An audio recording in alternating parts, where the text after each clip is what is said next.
My name is Dr. Ian Storch.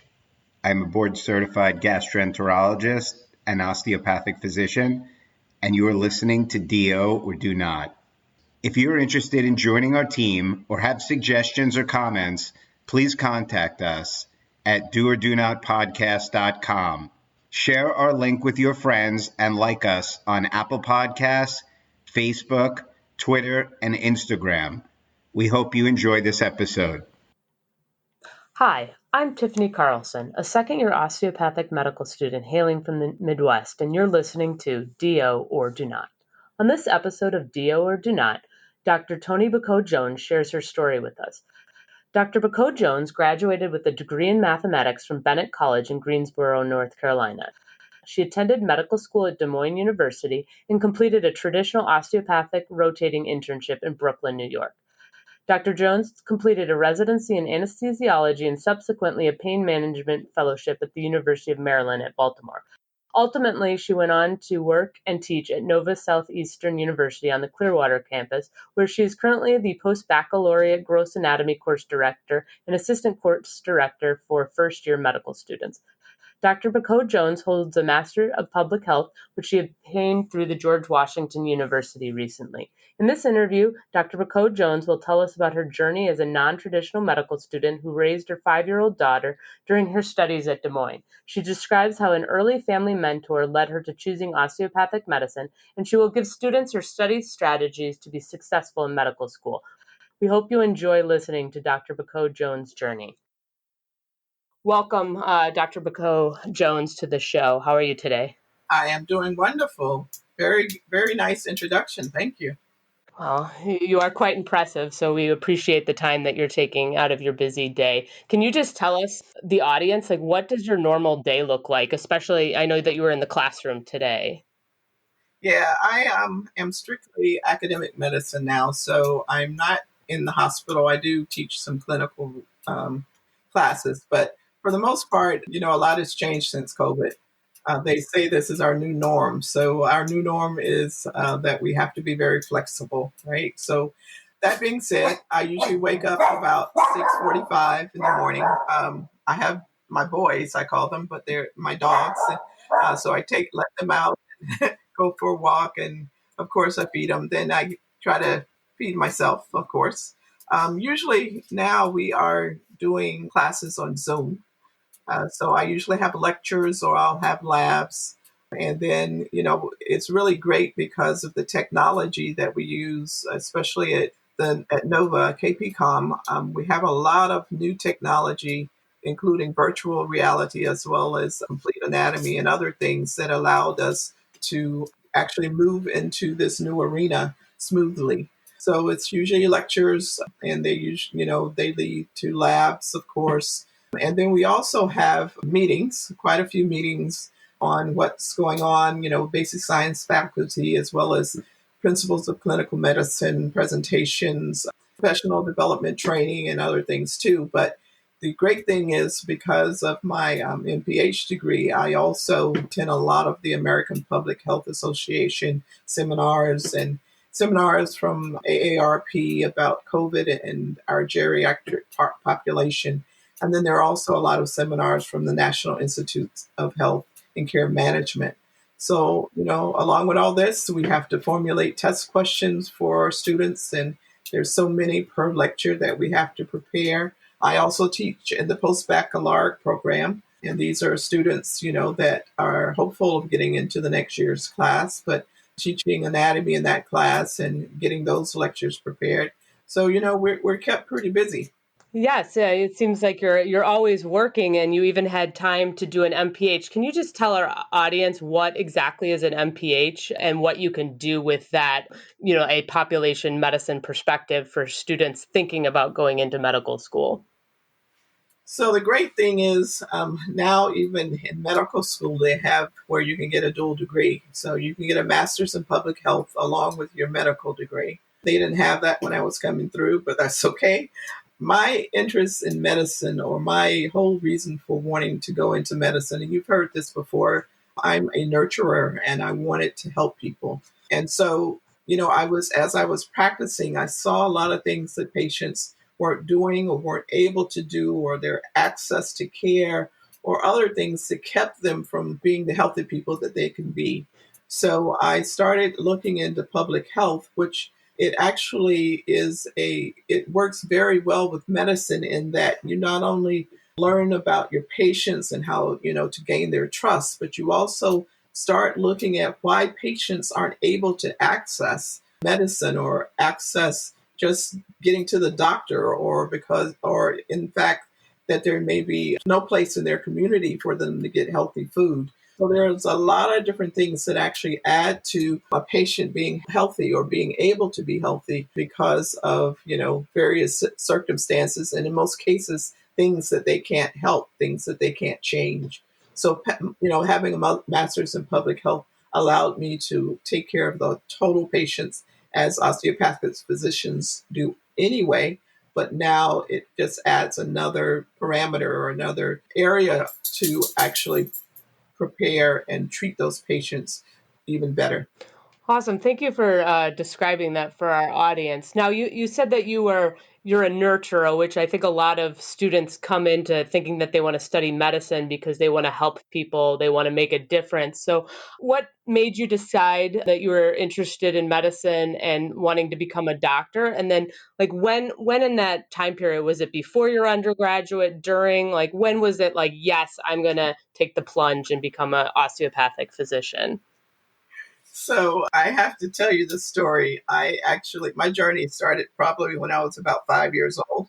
My father was a dog breeder, and he would come out to feed the dogs. He had this large kennel in the back of the house, and he would come out to feed the dogs, and I would have them bandaged up.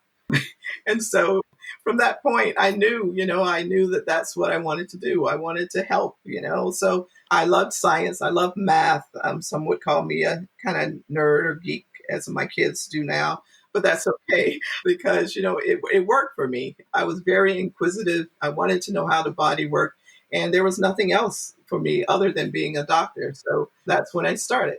Okay, so I know that you went to Bennett College, which is one of the two all-women's historically Black college and university in this country, and it's in North Carolina. So how come you didn't go to North Carolina State and become a veterinarian? Like, how did you transition from bandaging puppies to dealing in human medicine?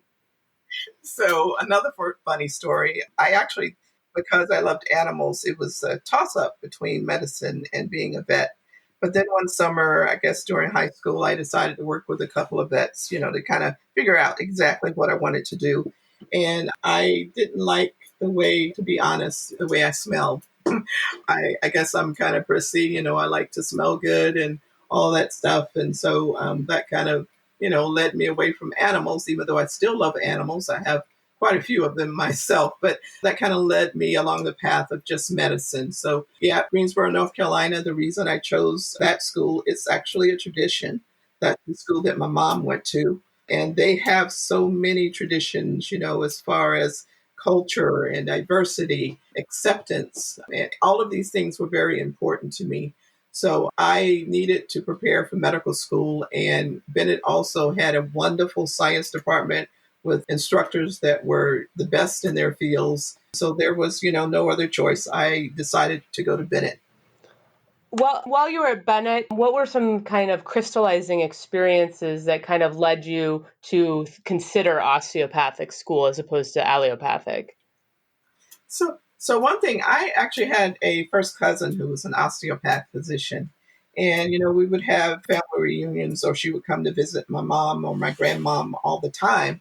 And, she just started talking to me because, I didn't really know what an osteopathic physician was. I just know I wanted to do medicine. But, it's really nice because the things that I was learning, the philosophy actually blended in with my beliefs in holistic medicine and treating the whole body, mind, body, and soul. And then, of course, the fact that prevention is the key. So there was no other choice. I chose, I did at one point consider allopathic medicine, but then I got smart and then I definitely chose osteopathic medicine over allopathic. And so you went from North Carolina to the cornfields of Iowa. How was that transition? I am pretty flexible. I always have been. And I think before I went to, well, yeah, when I went to medical school, I was a little older. I'll say I was 29. I had just divorced. And so I wanted to see a different part of the country.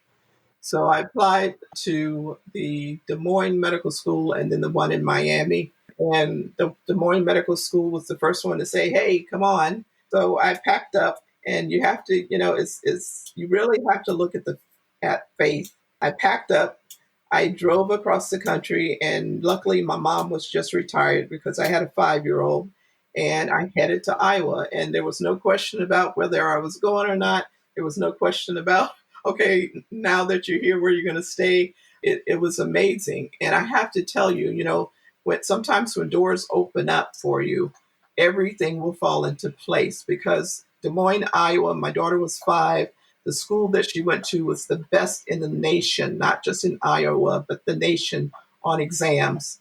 I found a place right across from the school to live with my daughter. And then a couple of doors down, or a couple of blocks down, one of the upperclassmen, his wife was babysat. And so she was able to take care of my daughter when, we weren't in school. And then we adjusted to everything else we needed to do, or I did, in order to take care of her and then accomplish my goal. Wow, that's amazing because I know a lot of parents today are stressing because of COVID and balancing careers and school and homeschooling. So that's wonderful that you had a community that could step up and help you be successful. What are some kind of things that you did at Des Moines? I mean, besides being a full-time student and parent that led you to the next step in your journey? So to me, the Des Moines school was great. The instructors really cared about you. They took care of you. If you had questions, their doors were always open. And then we had tutors and everything else to help us out. The only thing that kind of bothered me when I first got there, in the class of, I think we had about 400 plus, there were only 2 Black females. And, to me, we need representation of all cultures and all diversities in order to treat patients more effectively. But because I was on a mission and because I was older, that didn't really bother me to the point where I couldn't function and do what I needed to do. So I was able to do that. In school, I did a whole lot other than taking care of my daughter and school. I got on that regular routine of what we needed to do. We would get up in the morning, I get her ready for school. She'd go to school, I'd go to class. She stayed in the after school program. I would go to get her. We'd come home, I feed her. She would go to bed. I would go to bed, sleep with her for maybe 2 or 3 hours. And then I get up at 12 at night and started the routine over, started studying. And then when I had to stay late for a study session or something, she would go to the babysitter. But, you have to work out your routine, and that's what we did. But other activities, I'm one to always want to be involved. And because, when I went to medical school, I wanted to be a pediatrician, that those are the kind of things that I took part in. So I was on the yearbook staff because I did that in high school. And then I was the pediatric club treasurer. And then we worked with this program called PALS that was where we actually had activities and stuff for terminally ill children. I was the vice president of the African American Medical Student Association. I was a TA for physical diagnosis. And so, I stayed involved because I know, being involved is important. Being involved is a precursor for you working as a physician and becoming involved in your community. So that was not a question whether or not I should do this. It was just something that I knew I needed to. Hmm. So you're talking about being like, one of 2 Black women in your class. And so now I know that you're a chair for the Health Initiative Committee for the National Coalition of Black Women. You do a lot of mentoring. So how did that experience kind of influence you to become a mentor and guide other people along? It's really important to understand that you're going to be in situations where you may be the only one, whether it's the only female, whether it's the only Hispanic person, whatever the case may be. But you still need to gather whatever it is you've gone there to get and be successful. And so Going to Iowa itself, you don't see a whole lot of minorities in Des Moines when I was there anyway. But I wanted, not just wanted, but I also want students to know, especially minority students, especially females, Black females, or any, minority group. I want them to know that they can accomplish this, that the doors will be open for them. Sometimes we have to see people in the positions that we aspire to be in. And so we have to be there for them to be able to touch base and maybe even give recommendations or mentor or whatever it is, whatever thing process that we've learned throughout our lives, and share that with someone else. Because I never think we go through things in our lives just, haphazardly. We go through things in our lives because we are there to mentor or to share our experience or to help someone else along. So my working with teenagers or different organizations, I want to pull in students or people who are interested in medicine and let them know that they can do it. I get questions all the time, especially even in the medical school class now, because they say they're too old to be learning this stuff. And, I share my story with them, and, they sit back and they listen, and then they say, hey, if she did this, I can do this too. So that's my whole goal, is to make sure people know that they can do this too. Wow, that's awesome. So you're finishing, Des Moines, you're looking at like the different opportunities. What was your process like, getting that residency? So I took a year off between medical school and my internship. I had a beautiful little boy, still my baby, but don't tell him I told you. Well, it's recorded, so. That's okay. I took a year off. So when I went to my residency, my son was probably about 6 months old or so. I mean, my internship, excuse me. He was about 6 months old, but at the time I didn't go through the match. Again, I wanted to see another part of the country. So I just looked at places that had openings.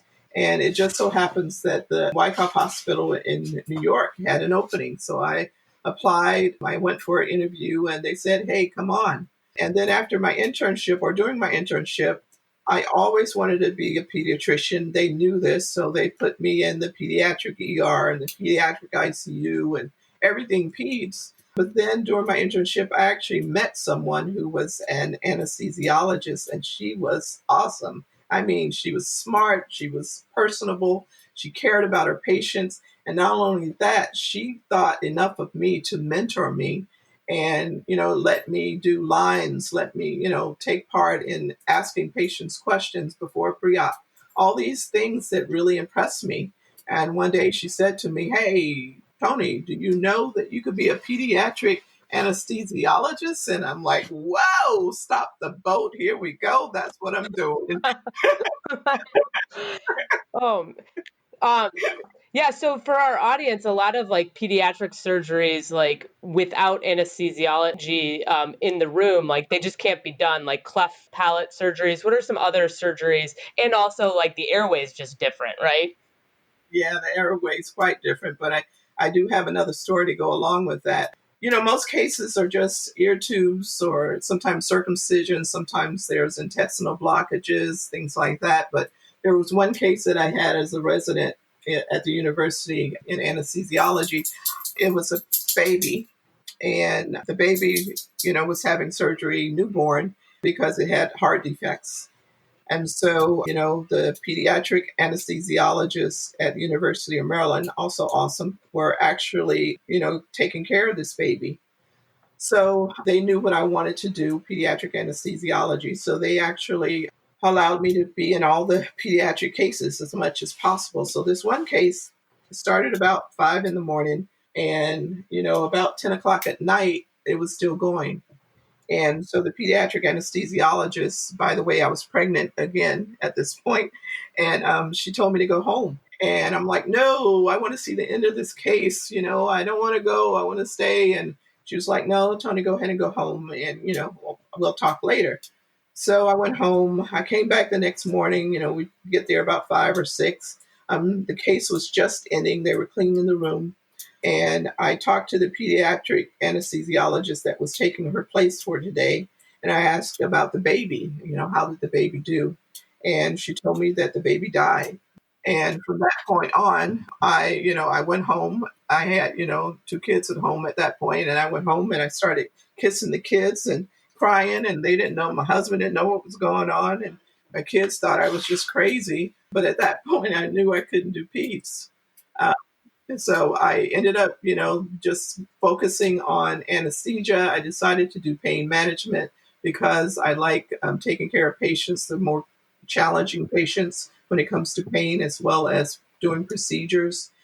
Also, I still got to see babies because I did obstetric anesthesiology. So, I got to see all that joy and happiness and moms and dads and grandparents and all that faces when the babies are born. So either way, I still got to experience some of the things I would have as a pediatric anesthesiologist. And by the way, I'm kind of silly. So I used to blow up balloons and put faces on them. And I had kids, so I could sing to them, the kids' song and make them more comfortable too. But, you never know what path your life will lead you to. You just have to be flexible and be willing to change, and have faith that this is the right choice. Your mentor just kind of must have had that sixth sense to send you home. So, medicine is that life and death kind of medium. And so what do you do for self-care, and how do you give your self-care to others? So, as far as self care and myself, I love family. And I still spend as much time as possible with my kids. And we have movie nights. We go out to dinner, or not so much now, but we used to go out to dinner, have movie nights. But now we have dinner at home, and we still have movie nights and things like that. So family is very important to me. I love movies, of course. Black Panther was one of my favorites, along with any action or love movies. Um, all of those are very I like to escape, so I don't want to watch anything about medicine or doctors or anything like that. Movies are my escape, and I love my dogs. I love walking. I love beaches because I could just sit on the beach for hours and watch the sunset or come up or whatever the case may be. And being in Florida, I get the chance to do that. Yeah, it's nice down there. You're in Clearwater, right?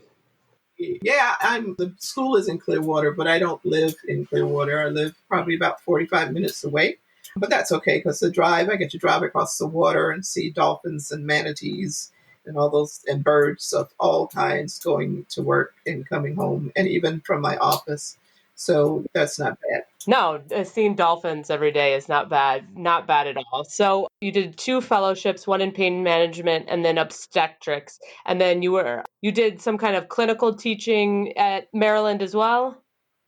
Yeah, it was a lot of clinical teaching because it was a teaching hospital. So as a fellow, we taught medical students, we taught junior residents, or even when I was a senior resident, we taught the junior resident.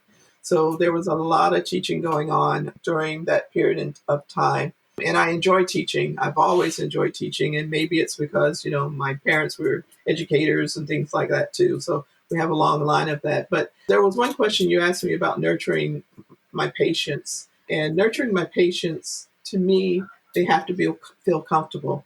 They have to trust you, especially if you're the one that's going to be putting them to sleep. And, I used one lady, I wear a cross with my kids around my neck, and she looked at my cross and she told me she felt better. So sometimes you don't have to say a word. It's just what you do, the fact that you're willing to listen to them and that you're also willing to try to find those resources that they need in order to provide that, optimum health that we always talk about. And that's a part of that public health that we talked about also. Right. And so with that, osteopathic medicine, you've got the mind, you've got the body and the spirit. And you've mentioned that kind of faith before, but like how does a student go about learning how to treat the soul and the spirit? So, there is a lot of controversy, a lot of things that they're trying to do differently in teaching patients. And I think most of it is coming from or allowing now for integration into the curriculum about ethics, about public health issues, and things like that, too. Most people now that go into medicine, it used to be they went into medicine because of the the money isn't the same as it used to be. So most of the people that go into medicine because they care about people. The only thing that they may need, some eye-opening experience about, is some things that they talk about, the social determinants of health, that they don't have the resources, they don't have transportation, they've lost their job, they lost their home, and a lot of that stuff that's going on, especially now during COVID. But all of that is important as a medical professional or future medical doctor to have that heart. You have to have a heart for the patients that you treat or the people that you meet. Regardless, in this world, you have to have that. Yes, thank you for that. Yeah, the relationship and the building the rapport and trust. So you finished up your postgraduate education at Baltimore. What was your next step? So I stayed there for a while. I love Maryland, Virginia area. I think it's beautiful. My reasons for leaving that area and coming to Florida were personal. My mom got sick, my dad got sick. So I became my mom, especially her primary caretaker. So, I had to step away from medicine for a bit. And then my kids, were adjusting. So, I had to make some choices. And one of those choices had to do with the fact that I needed a more flexible lifestyle to take care of my kids and to take care of my mom. So I changed from being in the hospital, being a clinician, to academic medicine. And, like I said, I don't think anything happens in your life that isn't supposed to happen.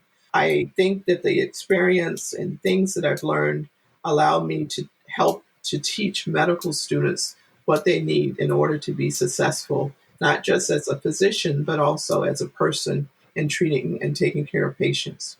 So you've worked in the whole slew of higher education from the community college now at the medical college. What are some things that you see that students really need to be successful in order to achieve their goals of, such as becoming an osteopathic physician? I just finished some interviews yesterday and they were great, absolutely amazing students. Understand that you're going to be against some really outstanding students like yourself when you apply for these programs. One thing that I would tell students to do, undergrad especially, for some reason, a lot of colleges have cut out anatomy as a prerequisite. They tell them they don't need to take it. And as a course director and assistant course director for anatomy, I am seeing so many students struggling with anatomy. Look at the school that you're thinking about applying to. Look at maybe the first year classes, what kind of classes you take during your first year, and take those classes as an undergrad. Take anatomy, take biochemistry, take immunology, all those things, because, when you get into medical school, it's not going to be on the same level, but at least you've been exposed. And some of those terms and everything that you're going to hear are actually going to be helpful for you because you're not hearing them for the first time. It's not like it's a foreign language. So you mentioned that you're the post-bac course director for anatomy at Nova, and then you're also one of the clinical assistant course directors for anatomy. What's some advice? Yes, take it in undergraduate, learn some of the terms because a lot of it's comes from Latin and Greek. So what are some success tips, like the tips and tricks that you tell your students so that they could be successful and know the body? So as far as the anatomy is strictly memorization. There's no way around it. I talk about finding out what kind of learner you are. Some people say that they're kinesthetic, some people say that they're visual, some people say they're auditory. I am a kinesthetic and a visual learner. So when I was in medical school, I used the tools that I learned to actually be able to utilize what I had as a person to be able to take in all that material that's going to be given to me. So, learning what type of learner you are, being organized, staying on top of things, asking questions if you have questions, going to study sessions that they offer for you, being in touch with your instructor, talking to them. Some people I used to tease when I was teaching at the community college because nobody liked to come see me. I said, if you don't come see me, I just get to make up more quizzes and tests and stuff. So they started coming to see me, but you need to be in touch. You need to make sure that instructor knows who you are. The great thing about being at Bennett, it was a small campus. I think maybe we had 100 people, if that many, in my class, and the instructors knew us. So if you didn't come to class, I mean, it was nothing for you to get a phone call that night. Why weren't you in class today? So you just have to stay on top of everything. I know when I was going to medical school, someone talked about intestinal fortitude, and I had no idea what he was talking about. But then I understood you have to have determination, you have to be focused, you have to be organized, and you have to take care of yourself. So, all that studying and everything else that you have to do, you also have to eat, you also have to exercise, you also have to do all those things that allow you to be a healthy person so that you can help others to be healthy also. I think you just touched on the proverbial third rail of work-life balance. Uh, Yeah. how have you achieved it? Obviously, you went to school with a kid, you had a couple more wonderful children, and then now you're balancing online learning, you're still keeping with the family life. Like, how do you do it all? It's funny. It's funny. My friend told me one time that she doesn't know what I would do if I didn't have something to do. And it's true. It's true. It's really true. It's like I have to keep busy. And I think that comes with medical school and having to study all the time and everything else. And part of it may just be culture because my mom was a kind of workaholic and family was important. But I know the importance of taking care of self. And taking care of self to me is also taking care of family. So I had to figure out a way to do that. In medical school, I'll tell you a short story that I would even, like, if I had to go to the library and study, I would take my daughter, I would have a blanket, I would have her coloring book, I'd have toys. We would go into a study room, I spread it out on the floor. She would sit over there, maybe even fall asleep while I was studying. And then I would pick her up and walk across the street to go home. So you have to be able to balance. And that's the important word, to balance your life. Because, if you don't take care of yourself, if you don't take care of your family, before you know it, the kids will be grown and out of the house, and you never had that quality, connection with your own family. But again, that balance is important for you to have a positive mind, for you to think clearly when you're taking care of your patients. And all of those things are important in making sure your patients are well taken care of. So you had to have a plan with your daughter. You're bringing the toys, you're bringing the Cheerios, you're bringing her favorite animal, and her blanket. So how does time management play in allowing people to have that work-life balance?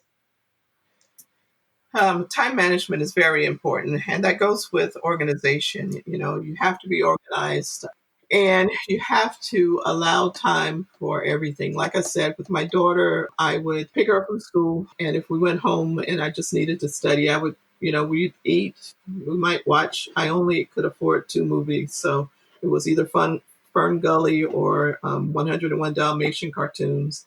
So we would watch that, and then we would go to sleep. And then I knew that I had to study. So after she fell asleep, I would get back up and I would study. So I knew that I had to work out times to spend time with her and time to study for myself. And then after exams, we would, for a night, we would just watch movies all night and eat junk all night. So, you have to be able to balance everything in your life. And that goes from, not just your medical school, but also when you get to residencies and internships. And even when you start practicing, especially if you're in a teaching hospital. At University of Maryland, we used to teach each other because we were either pre-call, on call, or post call. And so we were always at the hospital, right? So, you have to be able to balance and use time management to your advantage to take care of yourself, your family, and take care of your patients. I had flashbacks from Blockbuster and having like the big expensive VHS tapes that I don't think anyone has to experience anymore. So They, yeah, They don't even know. Yes, the struggles and then the rewinding back and all the terribleness that but it was like such an exciting day to like get to like check out your blockbuster movie on that special family night of movies.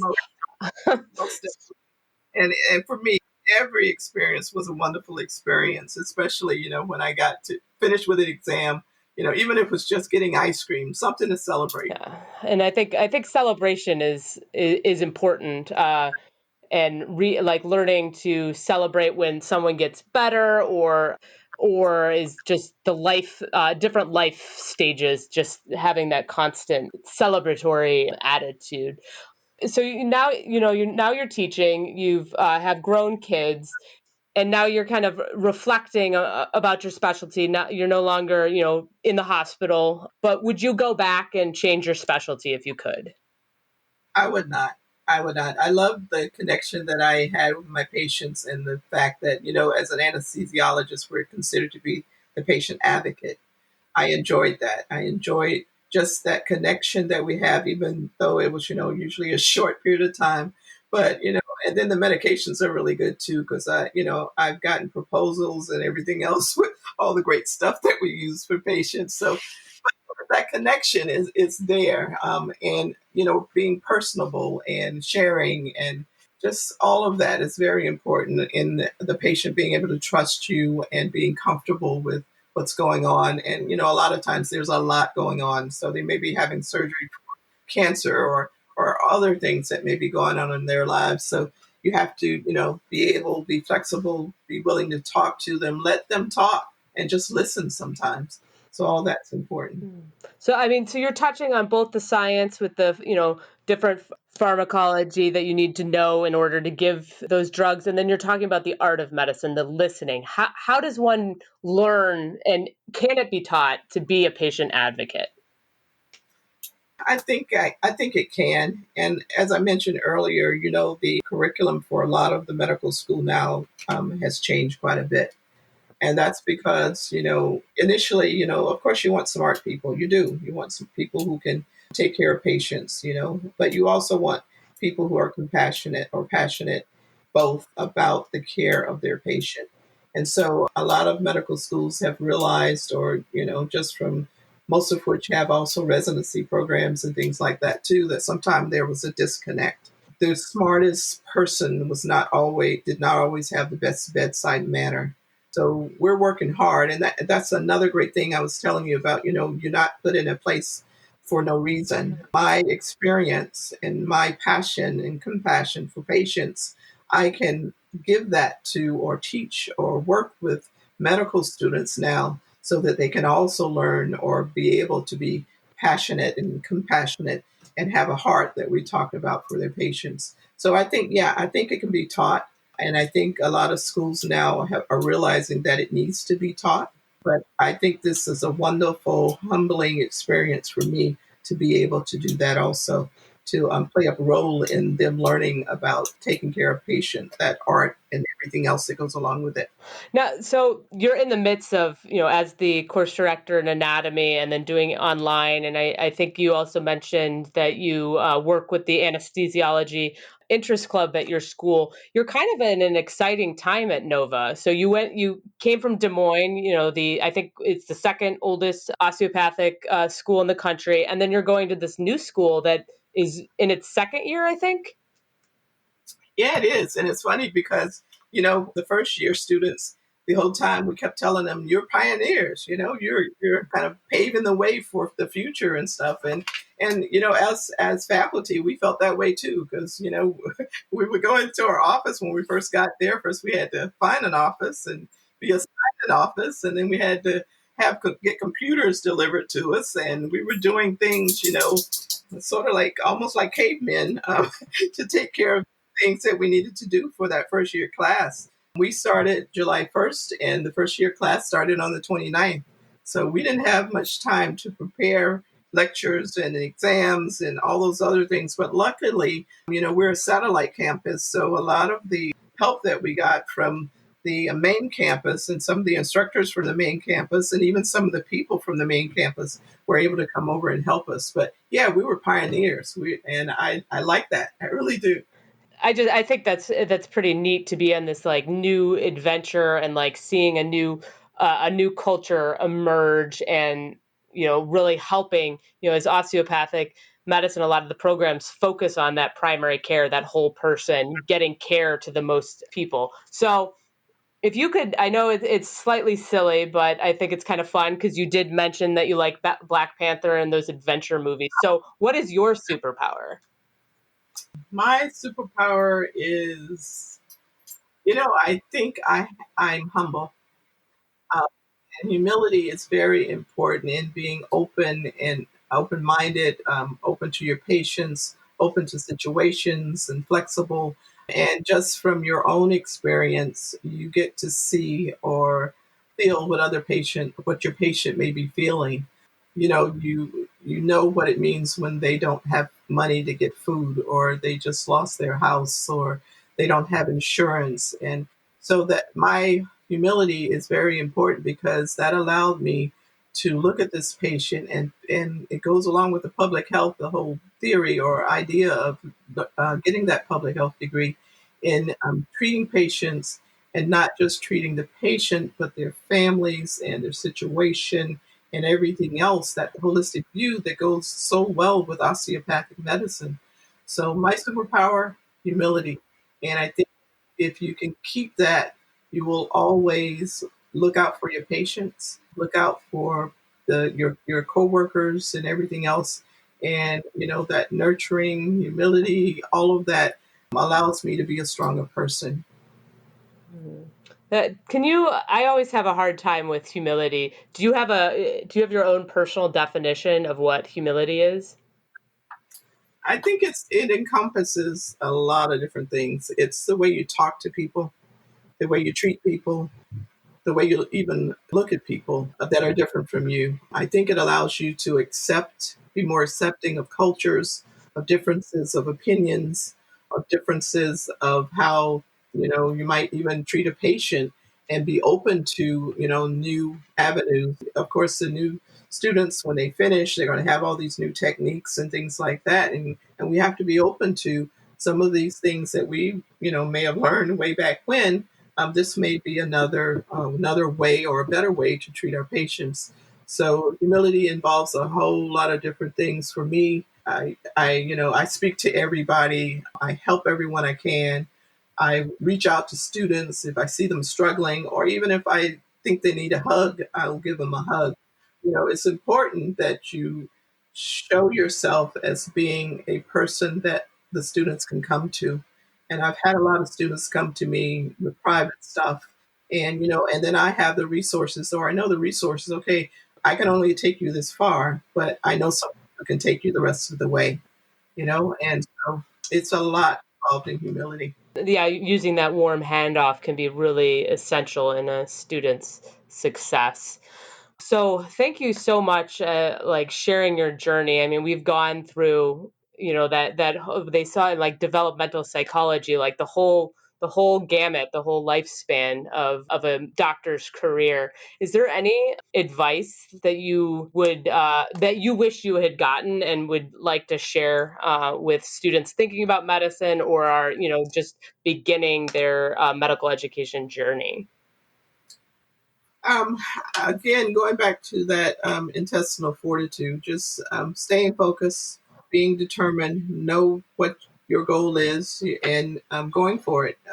Not letting obstacles stop you, because you're always going to have obstacles or issues in your life, but staying focused on where you're trying to reach, what you're trying to reach, and what you're trying to accomplish in your life. And then, of course, always take time for yourself. That life balance is very important. Have some hobbies, go for walks, eat right, all those things that you need to do, as I mentioned, to take care of yourself so that you can take care of your patients. Thank you so much. So we were just speaking with Dr. Tonni Bacoat-Jones, a anesthesiologist and a professor at Nova-Southeastern, and you're listening to Do or Do Not. Thank you so much. This concludes our episode of Do or Do Not. Send all inquiries, comments, suggestions, and even let us know if there's someone you want us to interview to doordonotpodcast@gmail.com. Don't forget to like us on Facebook at Do or Do Not Podcast for updates. If you enjoyed our podcast, please share it with your classmates and administration. We have plenty of more interviews lined up, and we're excited to share them with you. This is Tian Yu Shea. Thank you guys so much for listening to Do or Do Not.